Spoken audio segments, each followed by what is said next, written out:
ലോക്കോസ് ആപ്പിൽ KYC ചെയ്യാൻ അയൽക്കൂട്ടത്തിൽ നേരിട്ട് വരാൻ സാധിക്കാത്ത അംഗങ്ങളെ നമ്മൾ എങ്ങനെയാണ് KYC ചെയ്യുന്നത് നോക്കാം. ഈ അയൽക്കൂട്ടം ഞാൻ എടുത്തിട്ടുണ്ട്. അതിലൊരു മെമ്പറെ എനിക്ക് KYC ചെയ്യണം. ആ മെമ്പർ ഇവിടെ എല്ലാ സ്ഥലത്തില്ലാത്തതുകൊണ്ടാണ്. അപ്പോൾ നമ്മൾ അവരുടെ പ്രൊഫൈൽ എടുക്കുക, ആധാർ വെരിഫിക്കേഷൻ കൊടുക്കുക, കൺസെൻറ്റ് കൊടുത്ത് പ്രൊസീഡ് കൊടുക്കുക. അപ്പോൾ അവരുടെ ഫോട്ടോ ചോദിക്കും. നമുക്ക് വെരിഫിക്കേഷന് വേണ്ടിയിട്ട് നമ്മളുടെ ഫോട്ടോയോ വേറൊരു ഫോട്ടോയോ കൊടുക്കുക. സക്സസ്ഫുള്ളി എന്ന് വരും. അപ്പോൾ തന്നെ നമുക്കതെന്ത് ചെയ്യും, നോട്ട് മാച്ച്ഡ് എന്നുള്ളതിൽ ഇതിൽ ഫെയിൽഡ് കാണിക്കും. KYC അത് താഴെ തന്നെ 2 ഓപ്ഷൻ കാണിക്കും. റീട്രൈയും അത് ഡിജിലോക്കർ വഴി OTP കൊടുക്കാനുള്ളതും. അപ്പോൾ അതുവഴി നമ്മൾ ഡിജിലോക്കർ വഴി OTP കൊടുത്തിട്ട് ചെയ്യാനാണ്. അപ്പോൾ നമുക്ക് ആധാർ എന്നൊരു ഓപ്ഷനിലേക്ക് വരും. അവിടെ നമ്പർ എൻ്റർ ചെയ്ത് കൊടുക്കുക, സബ്മിറ്റ് കൊടുക്കുക.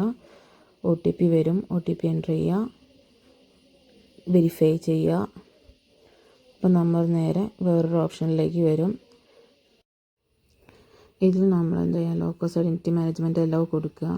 അപ്പോൾ ഡിജിലോക്കർ വഴി നമ്മളെ ഡാറ്റ വെരിഫിക്കേഷൻ നടക്കും. അത് കൺഫേം ആക്കും. ആ മെമ്പറെ ആധാർ വെരിഫിക്കേഷൻ സക്സസ്ഫുള്ളി എന്ന് കാണിക്കും. ഇത് മെമ്പർ ഫോട്ടോ ചെയ്ത് കൊടുക്കുക.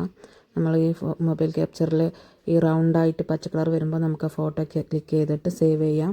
അപ്പോൾ ആ 2 ഫോട്ടോയും, ആധാറിലെ ഫോട്ടോയും അവരുടെ ഫോട്ടോയും വെരിഫിക്കേഷൻ നടത്തും. സക്സസ്ഫുള്ളി എന്ന് വരും. സക്സസ്ഫുള്ളി ആയിക്കഴിഞ്ഞാൽ നമുക്ക് എന്താ ആ മെമ്പറുടെ പ്രൊഫൈലിങ്ങും ആധാർ വെരിഫിക്കേഷനും കംപ്ലീറ്റ് ആയിട്ടുണ്ട്. ഇനി അവരുടെ ബാക്കി ബേസിക് ഡാറ്റകളും ബാങ്ക് ഡാറ്റകളും ഒക്കെ സേവ് ചെയ്തിട്ട് നമുക്ക് മുന്നോട്ട് പോവാം.